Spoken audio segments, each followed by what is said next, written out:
Friends, అందరూ ఎలా ఉన్నారు?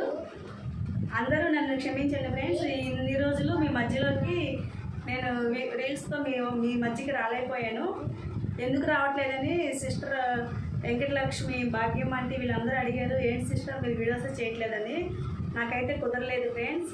మా అల్లుడు రామమూర్తికి భాను స్వరూపు, వీడి చెర్రీ స్వరూపు, వీడికి వీళ్ళ అన్నయ్యకి వీళ్ళ నాన్నకి బాగోలేదు. ఒక ఇంట్లోనే ముగ్గురు బాగోపోయేసరికల్లా చాలా టెన్షన్ పడిపోయాం ఫ్రెండ్స్. చాలా హాస్పిటల్ తిప్పాము, ఎక్కడ తీసుకెళ్ళినా మా వాళ్ళ కాదు అన్నారు. చాలా అంటే చాలా భయం వేసిపోయింది. తర్వాత ఒక హాస్పిటల్లో జాయిన్ చేశాము. అక్కడ వీళ్ళ మదర్తో సంతకం చేయించుకున్నారు. మేము ట్రీట్మెంట్ స్టార్ట్ చేస్తాము, ఏమైనా సరే మాకు సంబంధం లేదు అని మీరు సంతకం చేసిస్తేనే ట్రీట్మెంట్ స్టార్ట్ చేస్తామని చెప్పారు. స్టార్ట్ చేశారు ఫ్రెండ్స్. అప్పుడు వీడికి వీళ్ళ అన్నయ్యకి అయితే అసలు రెండు కాళ్ళకి 2 చేతులకి సెలైన్లు పెట్టారు. ఏమీ తినట్లేదు, విరోచనాలు వాంతులు తగ్గట్లేదు. ఎండకి వీళ్ళు అంతకుముందు ఆదివారం గుడికి వెళ్ళారు ఫ్రెండ్స్. ఆ ఎండ దెబ్బ కొట్టిందేమో అని మేము అనుకుంటున్నాము. అయితే వీడు తగ్గిపోయింది, వీళ్ళ అన్నయ్యకి కూడా తగ్గిపోయింది దేవుడి దయ వల్ల.